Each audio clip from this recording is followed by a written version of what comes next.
সাবেক গার্লফ্রেন্ড নিকি নিকোলের সাথে একটি পাথরের উপর বসে ফুর্তি করছেন লামিনে ইয়ামাল। ঠিক সেই পাথরের নিচেই কান্না বিজড়িত বার্সেলোনা, পাশে উল্লাসে মেতেছে রিয়াল মাদ্রিদ। কিছুক্ষণ পরেই হুঁশ ফেরে লামিনের। গার্লফ্রেন্ডকে সরিয়ে বার্সার লোগো নিয়ে দৌড়াতে থাকেন স্প্যানিশ তারকা। হামিদ শাহরি অফিসিয়াল নামের একটি ফেসবুক পেজ থেকে ইয়ামালকে নিয়ে তৈরি করা হয়েছে এমন একটি অ্যানিমেশন, যা ছড়িয়ে পড়েছে সামাজিক যোগাযোগ মাধ্যমে। কার্টুনটি রূপক, তবে কিছুটা মিল আছে বাস্তবতার সাথেও। গেল শনিবার আর্জেন্টিনার গায়িকা ও রেপার নিকোলের সাথে সম্পর্কের ইতি টানেন ইয়ামাল। তার দুদিন পরেই মাঠে ফিরে দুর্দান্ত একটি গোল পেয়েছেন এই বার্সেলোনা ফরোয়ার্ড। রোববার রাতে লা লিগায় এলচের বিপক্ষে বার্সেলোনার ৩-১ ব্যবধানে জয়ের ম্যাচে প্রথম গোলটা করেন লামিন। পুরো ম্যাচ জুড়ে পায়ের জাদুতে মুগ্ধতা ছড়িয়েছেন তিনি।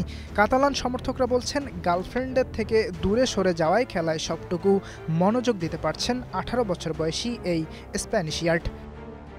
বার্সেলোনার জয়ের রাতে দুর্দান্ত জয় পেয়েছে রিয়াল বেতিস। ক্লাবটির থেকে গোট তকমা পাওয়া অ্যান্তনি ছুটছেন দুর্দান্তভাবেই। মায়োর্কার বিপক্ষে এই ব্রাজিলিয়ান ফরোয়ার্ড দুটি গোল করেছেন, দুটি ছিল ডি বক্সের বাইরে থেকে বুলেট গতির শটে। মায়োর্কার বিপক্ষে বেতিসের ৩-০ গোলে জয়ের ম্যাচে তৃতীয় গোলটা করেন আবেদ এজ্জালজুলি। সেই গোলেও আছে অ্যান্তনির নাম।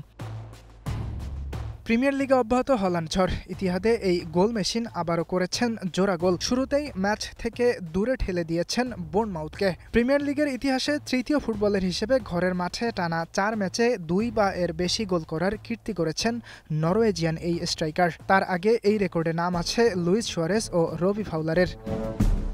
ইপিএলে ১০ ম্যাচে ১৩ গোল করে লিগে এখন পর্যন্ত সর্বোচ্চ গোলদাতা হল্যান্ড।